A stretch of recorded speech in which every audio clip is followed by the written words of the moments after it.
Hotel রুমের মধ্যে শহরের জনপ্রিয় এক রাইটারের স্ত্রীর মরদেহ পাওয়া যায়। পুলিশের সন্দেহ ওই রাইটারই তার স্ত্রীকে খুন করেছে।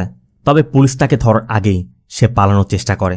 কাকতালীয়ভাবে সে এমন এক অ্যাপার্টমেন্টে আশ্রয় নেয়, সেখানে ওই ফ্ল্যাটের মালিকের খুন হয়। খুনের সময় ফ্ল্যাটে দুজন উপস্থিত ছিল, ওই রাইটার এবং মৃত ব্যক্তির স্ত্রী। পুলিশের চোখে তারা দুজন যেমন প্রত্যক্ষদর্শী, তেমন দুজনই সাসপেক্ট। তাদের কেউ একজন তো খুনটি করেছে। এখন পুলিশকে খুঁজে বের করতে হবে কে সত্যি বলছে কে মিথ্যা বলছে। এ এমন এক গোলকধাঁধা যেখানে কোনটা সত্যি কোনটা মিথ্যা খুঁজে বের করাটাও কঠিন। এমত অবস্থায় পুলিশ কি আসল খুনিকে ধরতে পারবে? আর ওই ফ্ল্যাটেই বা কি ঘটেছিল? ক্রাইম মিস্ট্রি থ্রিলার মুভি ইত্তেফাকের কথা।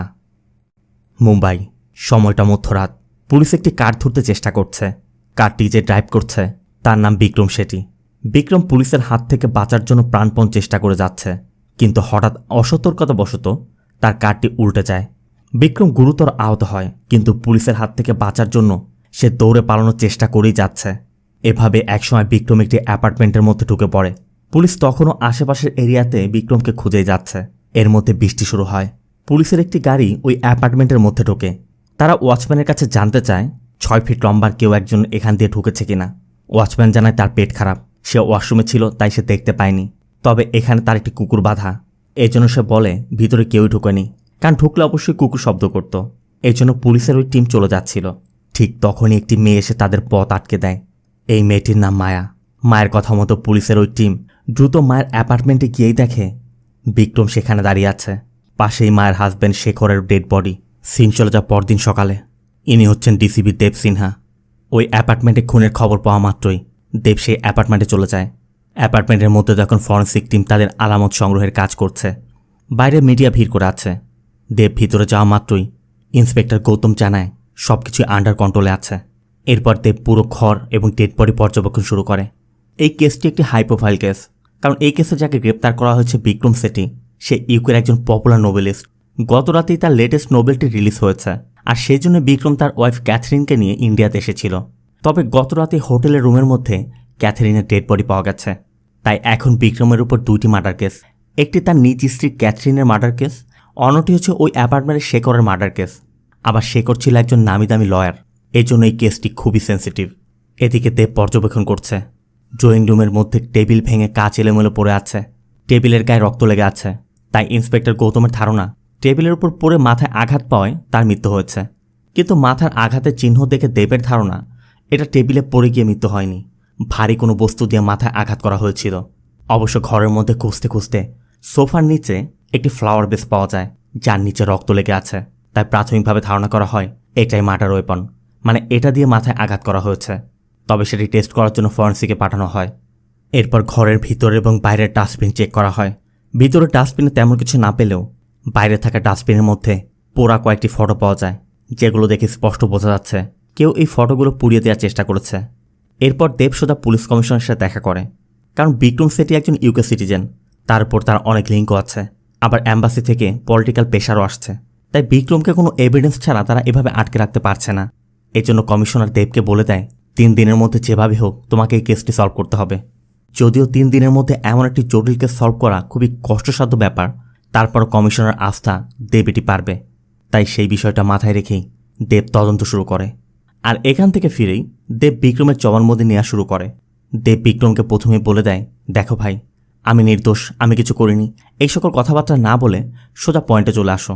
তোমার উপর 2টি মার্ডার কেসের চার্জ লাগানো হয়েছে, তাই যেটা সত্যি সেটা আমাকে বলো। এরপর বিক্রম বলতে শুরু করে। বিক্রম বলে, গত রাতে আমার নতুন বইয়ের লাউঞ্জ পার্টি ছিল। সন্ধ্যা 7:30 থেকে আমি সেখানে ছিলাম। আর ক্যাথরিনের কথা বলে যে অনেক জার্নি করে আসায় ওর শরীরটা খারাপ ছিল, তাই ক্যাথরিন হোটেলে রেস্ট করছিল। কিন্তু দেবের কথা, যে কোম্পানি তোমার বুক লাউঞ্জ করছিল ওই কোম্পানি সিও হচ্ছে ক্যাথরিন। ক্যাথরিন তোমার বুক লাউঞ্জ করতে লন্ডন থেকে ইন্ডিয়া এলো, আর লাউঞ্জ পার্টিতে না থেকে হোটেলে ঘুমিয়ে রইল। এটা তুমি আমাকে বিশ্বাস করাতে চাও? বিক্রম বলে, দেখুন, ক্যাথরিনের ছোটবেলা থেকে হার্টের সমস্যা, গত কয়েক মাস যাবৎ ওর বেশি প্রবলেম হচ্ছিল। তাই আমি ওকে বলেছিলাম হোটেলে রেস্ট করতে। আর পার্টি শেষ করে আমি যখন হোটেলে ফিরে আসি, রুমে নক করলে ক্যাথরিন দরজা খুলছিল না। তখন আমার কাছে থাকা কার্ড দিয়ে আমি ভিতরে ঢুকি। পুরো সুইটে খুঁজেও আমি ক্যাথরিনকে না পেয়ে অবশেষে ওয়াশরুমে গিয়ে দেখি ফ্লোরের মধ্যে ক্যাথরিনের রক্তাক্ত বডি পড়ে আছে। দেব বলে, তারপর তুমি পুলিশকে ফোন করেছ। পুলিশ গিয়েছে, কিন্তু তুমি পালিয়ে গিয়েছিলে। পালালে কেন? বিক্রমের কথা আপনারা যেভাবে কথা বলেন আমি ভয় পেয়ে গিয়েছিলাম, এই জন্য পালিয়েছি। তবে এক্স্যাক্টলি কী ঘটেছিল চলুন সেটাই দেখে আসি। সিন গত রাতে। ক্যাথরিনের ডেড বডি দেখা মাত্রই বিক্রম পুলিশকে কল করায় পুলিশ এসেছিল, কিন্তু পুলিশ বিক্রমকে সন্দেহ করে বিক্রমকে থানায় নিয়ে যেতে চাচ্ছিল। আর সেখানে বিক্রমের খটকাটা লাগে, কারণ বিক্রমের কথা আমি নিজে আমার ওয়াইফের মৃত্যুর খবরটি আপনাদের দিয়েছি, আর আপনারা আমাকে খুনি ভেবে আমাকে অ্যারেস্ট করতে চাচ্ছেন। তার উপর আবার হাবিলদার তাম্বে বারবার লকআপের বিভিন্ন বিষয় নিয়ে বিক্রমকে ভয় দেখাচ্ছিল। এই জন্য বিক্রম ওয়াশরুমের কথা বলে ওয়াশরুমে যায়, কিন্তু তাম্বেরা যখন বডি নিয়ে ব্যস্ত ছিল এই সুযোগে বিক্রম সেখান থেকে পালিয়ে গিয়েছিল। বিক্রমের কথা শুনে দেব বলে, দেখো ভাই, পালিয়ে তুমি বড় ভুল করেছ, কারণ এখন সন্দেহটা তোমার উপরই যাচ্ছে। তবে মানলাম তুমি ভয় পেয়ে পালিয়েছিলে, শেখরকে কেন মেরেছ? বিক্রম বলে, শেখরকে আমি কেন মারব? আমি তোকে চিনি না। বিক্রমের কথা মতো বিক্রম গত রাতে ওভার স্পিডে কার ড্রাইভ করার সময় আইল্যান্ডের উপর কার উঠে যাওয়ায় তার কারটি উল্টে যায়, আর বিক্রম আহত হয়ে পাশের ওই অ্যাপার্টমেন্টে ঢুকে পড়েছিল। তবে অ্যাপার্টমেন্টে ঢোকার পর প্রথমে বিক্রমের মায়ের সাথে দেখা হয়। বিক্রম মায়াকে হেল্প করতে অনুরোধ করছিল, কিন্তু মায়া বিক্রমকে দেখে বারবার বলছিল আপনি এখান থেকে চলে যান। তারপরও বিক্রম মায়াকে অনেক অনুরোধ করে যে অ্যাটলিস্ট আমাকে একটি কল করতে দিন, আমি আমার ডক্টরকে কল করব। আর বিক্রমের এই পরিস্থিতি দেখে মায়া বিক্রমকে মাত্র একটি কল করার সুযোগ দিতে চায়। মায়া বিক্রমকে ঘরের মধ্যে নিয়ে যায় এবং কিছুক্ষণ অপেক্ষা করতে বলে ফোন আনতে তার বেডরুমে যায়। আর তখনই বিক্রম খেয়াল করে ঘরের মাঝখানে টেবিলের ভাঙা কাঁচ পড়ে আছে। আবার মায়াকে দেখা যায় তার বেডরুম বাইরে থেকে লক করে রেখেছে। মায়া বিক্রমকে তার ফোন দিয়ে বলছিল, যাকে কল করা তাড়াতাড়ি করুন, আমার হাজব্যান্ড যে কোনো সময় চলে আসতে পারে। তবে বিক্রম যখনই কল করতে যাবে তখনই টিভিতে ক্যাথরিনের মার্ডার নিউজটি আসে, যেখানে মিডিয়া বিক্রমকে খুনি বলছে। আর এটা দেখা মাত্রই মায়া বিক্রমের থেকে ফোন কেড়ে নিতে চাচ্ছিল। বিক্রমকে তখনই বের হয়ে যেতে বলছিল। অবশ্য বিক্রম বোঝানোর চেষ্টা করছে আমি খুন করিনি, আমি পুলিশকে কল করেছিলাম। কিন্তু মায়া এতটাই ঘাবড়ে গিয়েছিল, মায়ের ডাইনিং টেবিল থেকে ফল কাটার ছুরি নিয়ে বিক্রমকে বের হয়ে যেতে বলছিল। আর ঠিক তখনই কলিং বেল বেজে ওঠে। মায়া দরজা খুলে দেখে তাদের কাজের মহিলা এসেছে, কিন্তু মায়া তাকে ঘরে ঢুকতে না দিয়ে আগামীকাল আসতে বলে দরজা লাগিয়ে দেয়।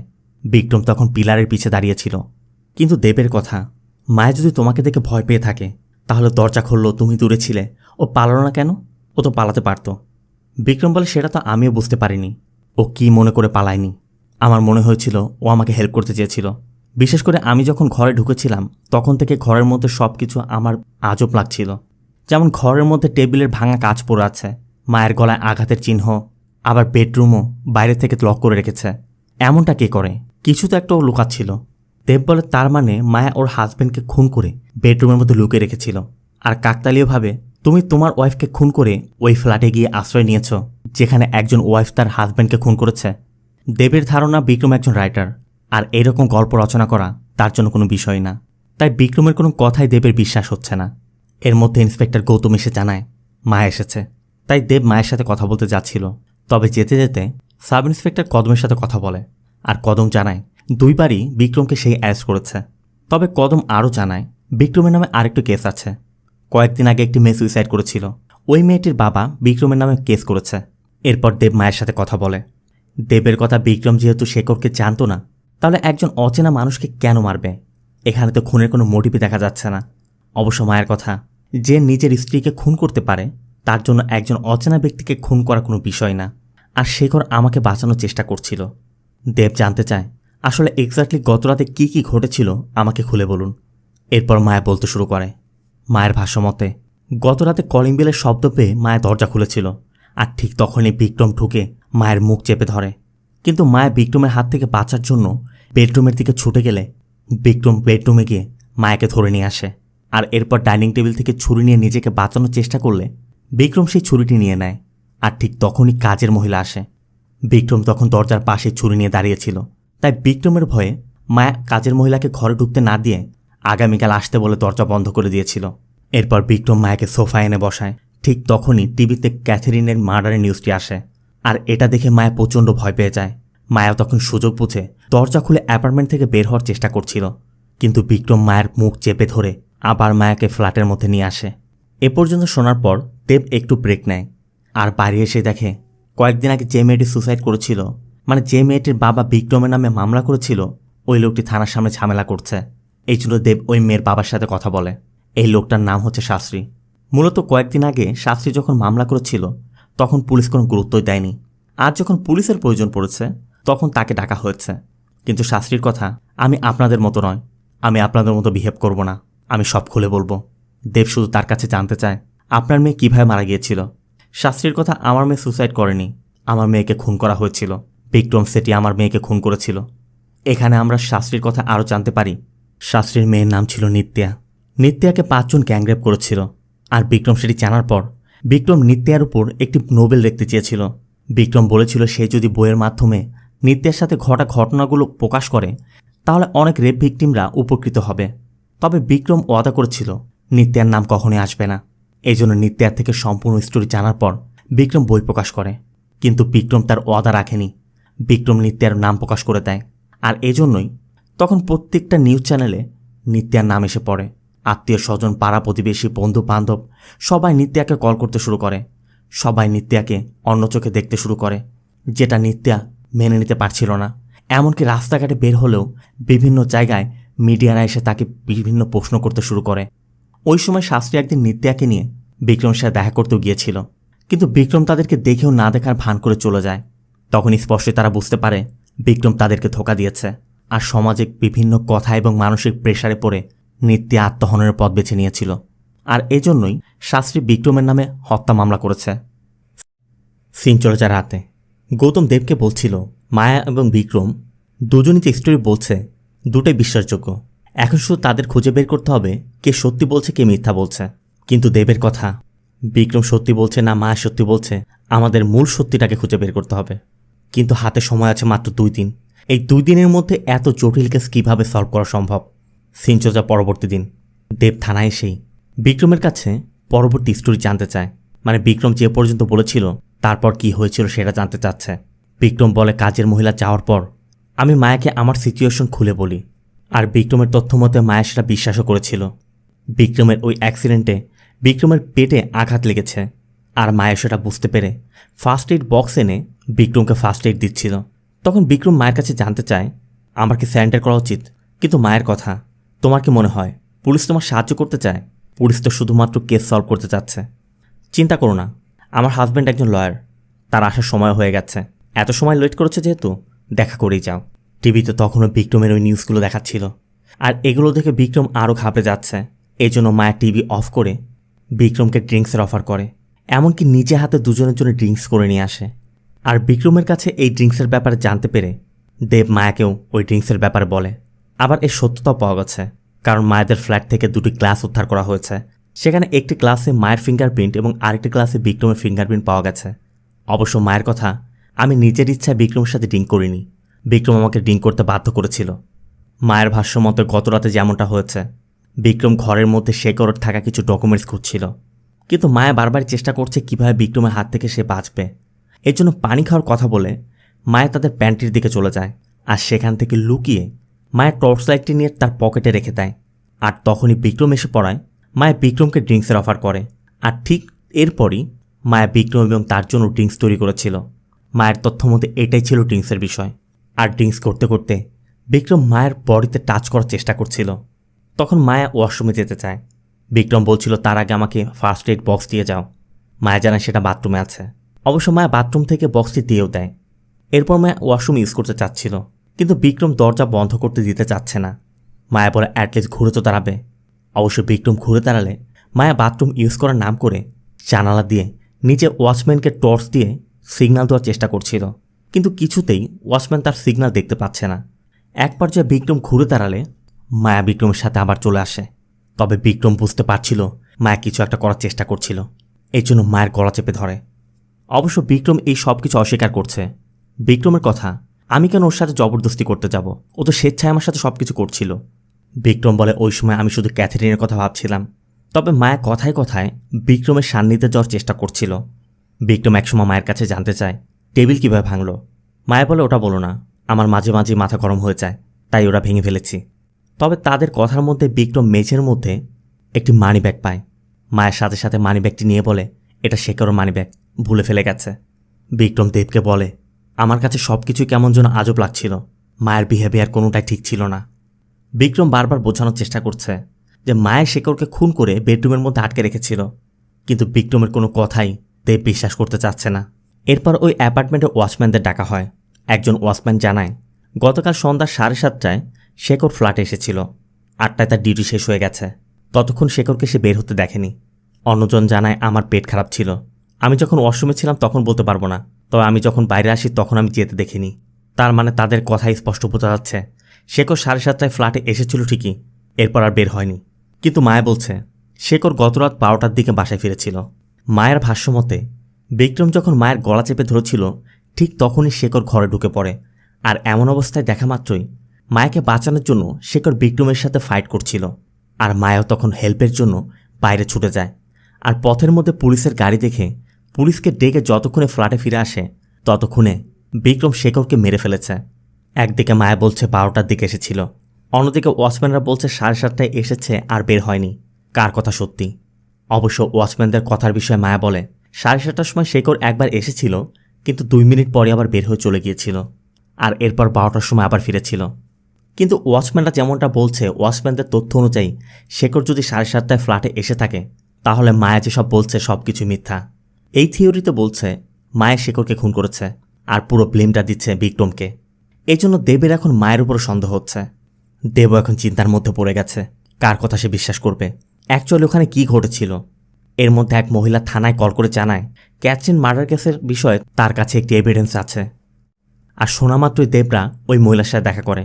মহিলা জানায় ঘটনার দিন তাদের অ্যানিভার্সারি ছিল, আর সেজন্যই তার হাজব্যান্ড তাকে JW ম্যারিয়ট হোটেলে নিয়ে গিয়েছিল। তবে রাতের বেলা তারা যখন একে অন্যকে ভিডিও করছিল তখন জানালা দিয়ে ঠিক অপোজিট পাশের বিল্ডিংয়ে থাকা বিক্রম আর ক্যাথরিনার ফাইটের ভিডিওটিও রেকর্ড হয়ে গিয়েছিল, যেখানে স্পষ্ট দেখা যাচ্ছে ওই রাতে বিক্রম আর ক্যাথরিনের মধ্যে ঝামেলা হয়েছিল।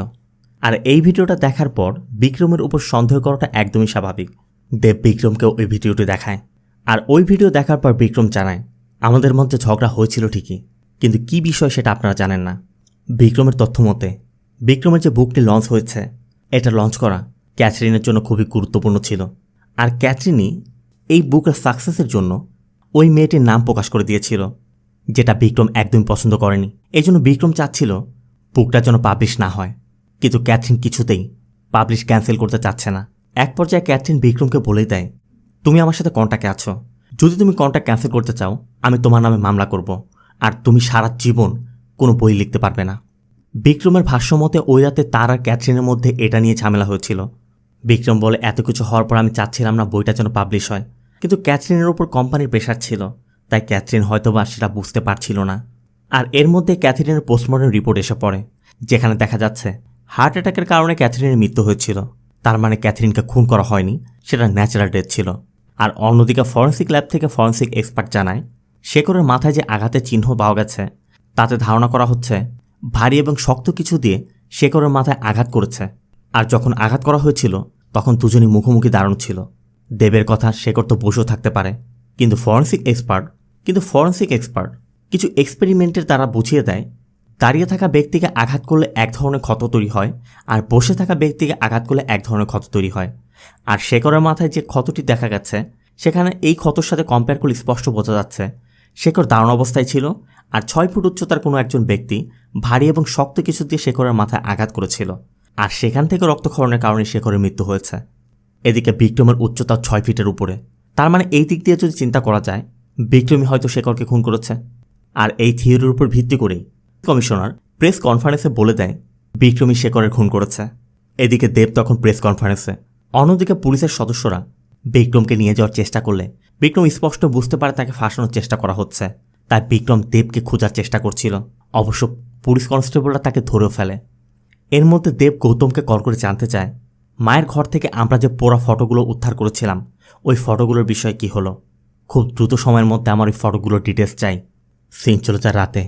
বিক্রমকে সেলে রাখা হচ্ছে। হাবিলদার তাম্বে এসে খাবার দিয়ে যায়। বিক্রম এখন অসহায়, তাকে এই খাবার খেয়ে বেঁচে থাকতে হবে। বিক্রম যতই বোঝানোর চেষ্টা করুক না কেন কেউই তার কথা বুঝতে চাচ্ছে না, শুনতেও চাচ্ছে না। সিন চলে যায় পরবর্তী দিন। মায়ের ঘর থেকে যে পড়া ফটোগুলো উদ্ধার করা হয়েছিল সেই ফটোগুলোর অরিজিনাল ফটো পাওয়া গেছে। আর ওই ফটোগুলো পাওয়া মাত্রই চেরাগ নামে এক লয়ারকে অ্যারেস্ট করা হয়। এই চেরাগ ছিল শেখরের বন্ধু, আর তারা একসাথেই ওকালতি করত। আর এরপরই আমরা দেখতে পাই পুলিশের হাতে যে ফটোগুলো এসেছে এগুলো মায়া আর চেরাগের ফটো। আর এই ফটোগুলো প্রমাণ করে দিচ্ছে মায়া আর চেরাগের মধ্যে পরকীয়া সম্পর্ক ছিল। অবশ্য চেরাগ এবং মায়া সেটা স্বীকার করে নেয়, কিন্তু তারা দুজনই বলছে তাদের সম্পর্ক ছিল ঠিকই, তারা সেই সম্পর্কটা শেষও করে দিতে চেয়েছিল, তারা শেখরকে খুন করেনি। আবার চেরাগ দেবকে বলছে ঘটনার দিন সে মায়ের সাথে দেখা করেনি বা ওই ফ্ল্যাটে যায়ওনি, কিন্তু দেব চেরাগকে বলে দেয় তারা ফ্ল্যাটের মধ্যে চেরাগের ব্লাড পেয়েছে, আর এটা স্পষ্ট প্রমাণ করছে ঘটনার দিন চেরাগ ওখানেই ছিল। চেরাগের ভাষ্য মতে ওই রাতে যেটা হয়েছিল, শেখর তখন বাইরে, চেরাগ আর মায়া তখন একে অন্যের সাথে কথা বলছিল। চেরাগ মূলত তাদের এই সম্পর্কের বিষয় নিয়ে মায়াকে বোঝানোর চেষ্টা করছিল, কিন্তু মায়া কিছুই শুনতে চাচ্ছে না। আর তাদের কথার মধ্যেই শেখর এসে পড়ে, আর তারা এমন একটা অভিনয় করে যে তারা শেখরের জন্য অপেক্ষা করছিল। অবশ্য শেখর তাদের আচার ব্যবহার সব কিছু বুঝতে পারছিল, আর চেরাগ এটা বুঝতে পেরে যখনই বের হয়ে যাবে তখনই শেখর চেরাগকে আটকে দেয়। মায়া তখন জানতে চায় তোমার কি হয়েছে, তুমি এমন বিহেভ করছো কেন? ঠিক তখনই শেখর চেরাগ আর মায়ার ওই ফটোগুলো দেখায়। তার মানে এই ফটোগুলো শেখর আগেই পেয়ে গিয়েছিল, আর শেখর তাদের সম্পর্কের কথা জানতে পেরেই ওই রাতে ওই ফটো সহ এসেছিল। আর এই বিষয় নিয়ে তর্কাতর্কির এক পর্যায়ে শেখর চেরাগকে ধাক্কা দিলে টেবিলের উপর পড়ে কাঁচ ভেঙে গিয়েছিল, আর ওই কাচের আঘাতে রক্ত ওখানে লেগে গিয়েছিল, যেটা পরবর্তীতে পুলিশ পেয়েছে। আর এই ঘটনার পর শেখর বের হয়ে যায়। চেরাগ বলে আমিও চলে গিয়েছিলাম, কিন্তু আমার মনের মধ্যে শুধু কাজ করছিল ওদের সাথে কিছু হয়নি তো, আবার ওরা দুজন ঠিক আছে তো। আমি মায়াকে বহুবার কল করেছি, কিন্তু মায়ের ফোন বন্ধ থাকায় আমি কন্ট্যাক্ট করতে পারছিলাম না। এজন্য আমি আবার মায়ের ফ্ল্যাটে গিয়েছিলাম। মায়ের দরজাও খুলেছিল, কিন্তু আমাকে ঢুকতে না দিয়ে আমাকে দ্রুত চলে আসতে বলেছিল। অবশ্য এই ব্যাপারে মায়া বলে ওই সময় বিক্রম তার পাশে দাঁড়িয়েছিল, এই জন্য বিক্রমের ভয়ে মায়ের চেরাগকে ঢুকতে না দিয়ে সেখান থেকে বিদায় করেছিল। মায়ের কথা আমি যেটা করেছি সেটা অন্যায় ছিল, কিন্তু তার জন্য আমি বিক্রমকে খুন করিনি। কিন্তু মায়া আর চেরাগের পরকীয়া সম্পর্কের বিষয়ে জানার পর যে কেউই ভাববে তাদের সম্পর্কটা যখন শেখরের কাছে ধরা পড়ে গিয়েছিল তখন তারা দুজনে মিলে প্ল্যান করে শেখরকে খুন করতে পারে, আর এটা ঘটা একদমই স্বাভাবিক। এরপর দেব বিক্রমের সাথে দেখা করে। দেবকে দেখে বিক্রম বলছিল আমি এখন সব আশা ছেড়ে দিয়েছি, কারণ সবাই আমাকেই দোষী হিসেবে ধরে নিয়েছে, সত্যটা কেউই জানতে চায় না। দেব বলে কে বলছে জানতে চায় না, তুমি বলো আমি শুনছি। সিন চলে যায় ওই ঘটনায় যেটা আমরা আগে দেখেছিলাম। ঘরের মেঝেতে শেখরের ওই মানিব্যাগটি পাওয়ার পর আদিত্য সন্দেহ হচ্ছিল, তাই আতো বেরিয়ে যাওয়ার চেষ্টা করছিল। তবে ঠিক তখনই কলিং বেল বেজে ওঠে। মায়া দরজা খুলেই দেখে চেরাগ এসেছে। বিক্রম বলে চেরাগকে মায়া শেখর বলে পরিচয় দিয়েছিল, আর আমি তো আগে থেকে তাকে চিনতাম না, তা আমিও ধরে নিয়েছিলাম চেরাগই শেখর। মায়া বলেছিল শেখর একজন লয়ার, তোমার সমস্যার কথা আমি শেখরকে খুলে বলছি, ও নিশ্চয়ই তোমাকে হেল্প করবে। এরপর মায়া চেরাগের সাথে কথা বলছিল। এদিকে বিক্রম জানলা দিয়ে উকি দিয়ে দেখে অ্যাপার্টমেন্টের সামনে পুলিশের গাড়ি এসেছে, আর ঠিক তখনই চেরাগ বিক্রমের মাথায় আঘাত করে বিক্রমকে বেহুশ করে দেয়। এরপর বিক্রমের যখন জ্ঞান ফিরে আসে, বিক্রম দেখেছিল চেরাগরা শেখরের বডিটি বেডরুম থেকে বের করে এনে ড্রয়িং রুমে রেখেছিল। আর এরপরই মূলত আর মায়েরা যখন বুঝতে পেরেছিল বিক্রমের জ্ঞান ফিরে এসেছে, ঠিক তখনই মায়া পুলিশ ডেকে এনেছিল, আর পুলিশ এসে তাকে এই অবস্থায় অ্যারেস্ট করে। বিক্রমের কথা শুনে দেব চেরাগ আর মায়ের ফটো দেখালে ফটো দেখে বিক্রম বলে ওই রাতে মায়া একেই শেখর বলে পরিচয় করে দিয়েছিল। বিক্রম যে স্টোরি বলছে তাতে স্পষ্ট বোঝা যাচ্ছে মায়া আর চেরাগ শেখরকে খুন করার পর শেখরের খুনের দায় তাকেই ফাঁসিয়ে দিয়েছে। দেবের ধারণা হয় চেরাগ শেখরকে মেরেছে, না হয় বিক্রম শেখরকে মেরেছে। গৌতম বলে ওয়াচম্যানের তথ্য মতে শেখর সন্ধ্যা 7:30টায় ফ্ল্যাটে এসেছিল, আবার মায়াও তেমনটা বলেছে, কিন্তু ও বের হয়েছিল কিনা তা কিন্তু কেউই বলতে পারছে না। দেবের কথা সিম্পল ব্যাপার, শেখর যদি বের না হয়ে থাকে তাহলে চেরাগ আর মায়া শেখরকে খুন করেছে, আর শেখর যদি বের হয়ে আবার ফিরে এসে থাকে তাহলে সিম্পল বিক্রমই খুন করেছে। ওই সময়টাতে তখন বৃষ্টি পড়ছিল, আর জুতায় কাদা লাগায় দেব বসে বসে কাদা পরিষ্কার করছিল। ঠিক তখনই দেবের মাথায় আসে ঘটনার রাতেও তো বৃষ্টি পড়ছিল, শেখর যদি ওই সময় বাসায় এসেই থাকে, বৃষ্টি শুরু হয়েছিল 12টার আগে, শেখর যদি 12টার সময় বাসায় এসেই থাকে তাহলে শেখরের জুতায় কাদা লেগে থাকার কথা। এই জন্য শেখর দ্রুত এভিডেন্স রুমে থাকা শেখরের ওই জুতাটা চেক করে, কারণ মায়া যদি সত্যি বলে থাকে তাহলে শেখরের জুতার মধ্যে কাদা লেগে থাকবে, আর মায়া যদি মিথ্যা বলে থাকে তাহলে শেখরের জুতা ফ্রেশ থাকার কথা। আর এটাই পাওয়া যায়, শেখরের জুতা একদমই ফ্রেশ। তার মানে শেখর 7:30টায় এসে আর বের হয়নি। এখন এটা স্পষ্ট প্রমাণ হয়ে যাচ্ছে মায়া মিথ্যা বলেছে, মানে চেরাগ আর মায়া মিলেই শেখরকে খুন করেছে। আর এই থিওরির উপর ভিত্তি করেই মায়াকে অ্যারেস্ট করা হয়। দেবের ধারণা মায়া আর চেরাগের পরকীয় সম্পর্কের বিষয়ে শেখর যখন জেনে গিয়েছিল তখনই মায়া আর চেরাগ মিলে শেখরকে খুন করেছিল। আর এরপর আনফর্চুনেটলি বিক্রম সেই বাড়িতে এসেই আশ্রয় নেয় যেই বাড়িতে খুন হয়েছিল। আর মায়া যখন বিক্রমের ওয়াইফের খুনের বিষয়ে জানতে পেরেছিল, ওই সময় মায়া প্ল্যান করে বিক্রমকে তারা এই খুনের দায়ে ফাঁসাবে। আর প্ল্যান মতো চেরাগ দরজায় নক করা মাত্রই মায়া চেরাগকে তার প্ল্যানের কথা খুলে বলেছিল। এরপর তারা বিক্রমকে বেহুশ করে বিক্রমকে ফাঁসিয়ে দিয়েছে। শেখরের খুনি এখন ধরা পড়েছে। তাই দেব বিক্রমের সাথে দেখা করে বিক্রমকে বলে মায়া আর চেরাগ মিলেই শেখরকে খুন করেছে। সাথে ক্যাথরিনের মৃত্যুর বিষয়টিও বলে যে পোস্টমর্টম রিপোর্ট বলছে ক্যাথরিন হার্ট অ্যাটাকে মারা গেছে, তাই বিক্রমকে এখন ছেড়ে দেওয়া হবে। অবশ্য বিক্রম বলছিল ক্যাথরিনকে আমিই মেরেছি, কারণ ওই সময় আমার ক্যাথরিনের পাশে থাকা উচিত ছিল। আমি যদি ওর পাশে থাকতাম হয়তোবা এমনটা হতো না। দেব অবশ্য বিক্রমের মানসিক অবস্থার কথা বুঝতে পারছিল, তাই দেব তার ছোটবেলার একটি ঘটনার কথা শেয়ার করে। দেবের ছোট ভাই তার বাবার গোপনে দেবের থেকে মোটরসাইকেল চালানো শিখত। আর এভাবে শিখতে শিখতে একদিন দেবের থেকে মোটরসাইকেল নিয়ে অনেক দূরে চলে গিয়েছিল। সেখানে অ্যাক্সিডেন্টের পর তার ভাই মারা গিয়েছে। তাই দেব এখনও পর্যন্ত নিজেকে ক্ষমা করতে পারছে না। দেবের মন এখনও বলে তার বাবার কথা অমান্য করে সে যদি তার ছোট ভাইকে মোটর বাইক চালানো না শেখাতো, হয়তো তার ভাইটা জীবিত থাকত। সিন চলে যায় পরবর্তী দিন। বিক্রমকে ছেড়ে দেওয়া হচ্ছে, তবে বিক্রম যাওয়ার সময় জানতে চাচ্ছে ক্যাথরিনের বডিটি কখন পাওয়া যাবে। গৌতম বলে 2-3 দিন সময় লাগবে। অবশ্য দেব বলে চিন্তা করো না, আজকের মধ্যে পেয়ে যাবে। এরপর মর্চুয়ারি থেকে বডি রিলিজ করে ক্যাথরিনের সৎকার করা হয়। সিন চলে যায় দেবের বাড়িতে। দেব বিক্রমের লেখা একটা নোবেল পড়ছিল। এদিকে দেবের ওয়াইফ মীরা বিক্রমের অনেক বড় ফ্যান। মীরাকে বলছিল তোমরা এসব নোবেল যে কীভাবে পড়ো আর কীভাবে বুঝতে পারো, 1 ঘন্টা যাবৎ 1 পেজের মধ্যে আটকে আছি। অবশ্য এই নোবেলটি মীরা আগেও পড়েছে, তাই মীরা দেবকে বলেও দেয় এই নোবেলের যে হিরো সে ড্রাগ ওভারডোজের কারণে মারা গিয়েছিল। আর মীরার মুখে ড্রাগ ওভারডোজের কথা শোনা মাত্রই দেবের মনে একটি সন্দেহ জাগে।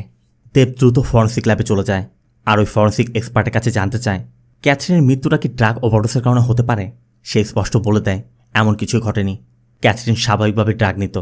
ছোটবেলা থেকে ক্যাথরিন এই ড্রাগ নিচ্ছিল। আর ওর ঘরে পাওয়া ওই মেডিসিনের বোতল এবং ওই মেডিসিন কেনার রসিদ বলছে যেদিন পারচেস করা হয়েছে আর যেদিন ক্যাথরিনের মৃত্যু হয়েছে ওই দিন থেকে শুরু করে ক্যাথরিনের মৃত্যু পর্যন্ত ক্যাথরিন স্বাভাবিক ডোজই নিচ্ছিল। তাহলে ড্রাগ ওভারডোজের তো কোনো প্রশ্নই আসছে না। এসব শুনে দেব বলছিল আমি হয়তো একটু বেশি চিন্তাভাবনা করছি।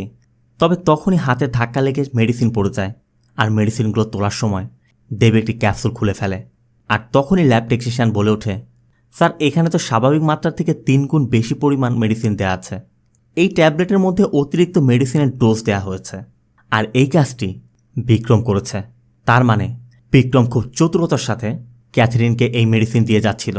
ক্যাথরিনের যেহেতু ছোট থেকে এই মেডিসিন নিতে হতো, ক্যাথরিনের যেহেতু হার্টের প্রবলেম ছিল আর রেগুলার এই মেডিসিন নিতে হতো, বিক্রম সেই মেডিসিনটি কাজে লাগিয়ে ক্যাথরিনকে হত্যা করেছে।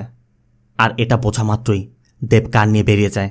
এদিকে বিক্রম আজ ফ্লাইটে করে লন্ডন যাবে, তাই দেব গৌতমকে কল করে বলে যে কোনো মূল্য ওর ফ্লাইটটি আটকাও। তবে ঠিক তখনই বিক্রম এয়ারপোর্ট থেকে কল করে। বিক্রম দেবকে পুরো বিষয়টা খুলে বলে যে দেব যেটা ভাবছে সেটাই ঘটেছে। মূলত ক্যাথরিন চাচ্ছিল না ওই মেয়েটির নামটা লিক হয়ে যাক। মূলত ওই মেয়েটির নামটা লিক হয়ে যাওয়ায় ক্যাথরিন এই বুকটি পাবলিশ করতে চাচ্ছিল না। আর এটা নিয়ে মূলত তাদের মধ্যে ঝামেলা হয়েছিল। কিন্তু বিক্রম যে কোনো মূল্যেই বুক পাবলিশ করে ছাড়বে। আর এই বিষয় নিয়ে ঝামেলার এক পর্যায়ে ক্যাথরিন বলেও দিয়েছিল ক্যাথরিন বিক্রমের নামে মামলা করবে, বিক্রমকে ডিভোর্সও দিবে। এজন্যই মূলত বিক্রম ক্যাথরিনকে খুন করেছিল। আর এরপর বিক্রমের প্ল্যান মতে বিক্রম পুলিশকে কল করে। তবে পুলিশ যখন তাকে সন্দেহ করছিল ঠিক তখনই ক্যাথরিনের ফোনে শেখরের মেসেজ আসে। আর ওই মেসেজটি দেখেই বিক্রম বুঝতে পারে শেখর আর ক্যাথরিন তার বিরুদ্ধে মামলা করার জন্য প্রস্তুতি নিচ্ছিল। ক্যাথরিনকে তো বিক্রম এখানে মেরে ফেলেছে, বাকি ছিল শেখর। এই জন্যই শেখরকে মারতে শেখরের ফ্ল্যাটে গিয়েছিল। আর বিক্রমের কথা আমরা এটাও জানতে পারি মায়া ওই ফ্ল্যাটের ঘটনাগুলোর কথা যেভাবে বলেছিল ঠিক সেভাবেই সব কিছু ঘটেছে। মায়া প্রত্যেকটি কথাই সত্যি বলছিল। বিক্রম এটাও বলে শেখরের ফ্ল্যাটে তার ওই কেসের ডকুমেন্টসগুলো খোঁজার সময় সে মায়া আর চিরাগের ওই ফটোগুলো পেয়েছিল। আর এই ফটোগুলো পাওয়ার পর বিক্রম তার প্ল্যানটা সাজিয়েছিল। বিক্রম চাচ্ছিল পুলিশ যেন ওই ফটোগুলো পেয়ে ধারণা করে নেয় যে মায়া আর চিরাগের সম্পর্কের কারণেই মায়া আর চিরাগ মিলে শেখরকে খুন করেছিল। আর বিক্রম ওই ফটো দেখে চিরাগকে আইডেন্টিফাই করায় দেবরা ধরে নিয়েছিল চিরাগ আর মায়া মিলে শেখরকে খুন করেছে। মানে পুরো বিষয়টা বিক্রম খুব ঠান্ডা মাথায় সাজিয়েছিল। এগুলোর বিষয় না হয়ে গেল, মায়া যদি সত্যি বলে থাকে তাহলে শেখর ওই রাতে 12টার পর এসেছে। তাহলে 12টার পর যদি এসে থাকে ওই সময় বৃষ্টি ছিল, শেখরের জুতা কাদা লেগে থাকার কথা। তাহলে শেখরের জুতা পরিষ্কার কেন পাওয়া গেল? এখানেও বিক্রমের মাস্টার প্ল্যান কাজ করেছে, কারণ বিক্রম প্ল্যান করেই তার সাথে শেখরের জুতা পরিবর্তন করে নিয়েছিল, আর এ কারণে পুলিশকে সে বোকা বানাতে পেরেছে। বিক্রম কথা বলতে বলতে ফ্লাইটে বোর্ড করে ফেলে। দেবও এয়ারপোর্টে পৌঁছে গেছে। তবে বিক্রম শুধু দেবকে বলে, আপনি যদি আমাকে ধরেও ফেলেন কিছুই করতে পারবেন না, কারণ ইউকে গভর্নমেন্ট আমাকে কিছু করতে দিবে না। আর আমি যে খুন করেছি তার একমাত্র প্রমাণ ছিল ক্যাথরিনের বডি, সেটাও তো এখন নষ্ট হয়ে গেছে। এখন ইচ্ছা করলেও আমার বিরুদ্ধে কোনো প্রমাণই আপনি জোগাড় করতে পারবেন না। একমাত্র বিক্রমের জবানবন্দি ছাড়া দেবের কাছে আর কোনো তথ্য প্রমাণই নেই, যেই তথ্য প্রমাণের ভিত্তিতে দেব বিক্রমকে অ্যারেস্ট করতে পারবে। তাই দেব শত চেষ্টা করেও বিক্রমকে আটকাতে পারল না, কারণ বিক্রমের ফ্লাইট রানওয়েতে চলে গেছে, এখন কোনোভাবে আটকানো সম্ভব নয়। আর এইভাবেই খুব বড় একটা মাস্টার প্ল্যান সাজিয়ে বিক্রম দেশ থেকে পালিয়ে গিয়েছিল।